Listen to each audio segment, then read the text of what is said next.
Hey there, friends, and welcome to all new friends. I wanted to share some tidbits that my grandfather shared with me when I was a young man. He was an incredible human being. I adored him. He was the oldest of 9 children and was an extremely talented, classically trained musician. But when his father died young, he had to take over the family business, which was construction, mason, contracting, and to support the family. That's what the oldest did back then. But like I said, he was very, very talented and he was very smart. And one of the things he taught me when I was younger was when you hire a guard dog, let him bark.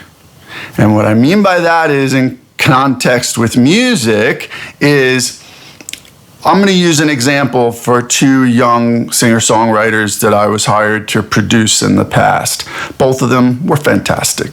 Their music was great. They were great people. Nothing wrong there.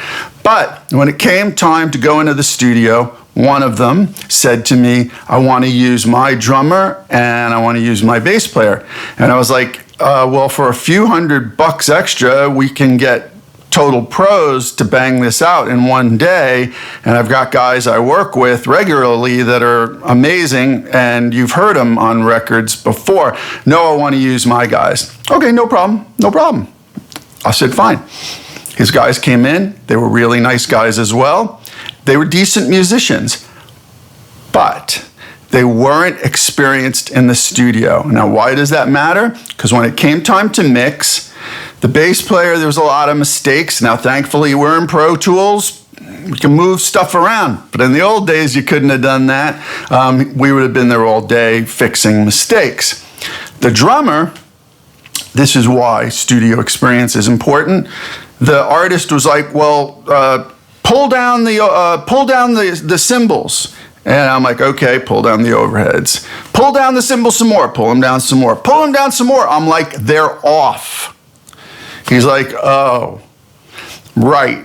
Because the point is, a real experienced studio drummer does not, A, hit very hard, because you don't have to, and B, does not slam on the cymbals, right? There's an and to studio musician, drummer playing that records well and, even more importantly, mixes better. So that was one example. The other example was I got together with this other singer-songwriter, another tremendous singer-songwriter. I mean, sang, played, wrote, fantastic.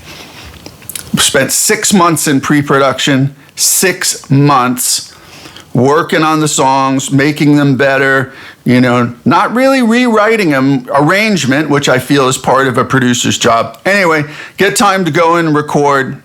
He decides to throw that all out the window. And not coincidentally, he went and recorded an album with somebody else and it died, and he lost the record label that was interested, that hired me, had no interest in him anymore, and that was it. That was the last we heard of him. And I've talked to him since, and he realizes the mistake he made, but you all only have a couple of chances to do this right.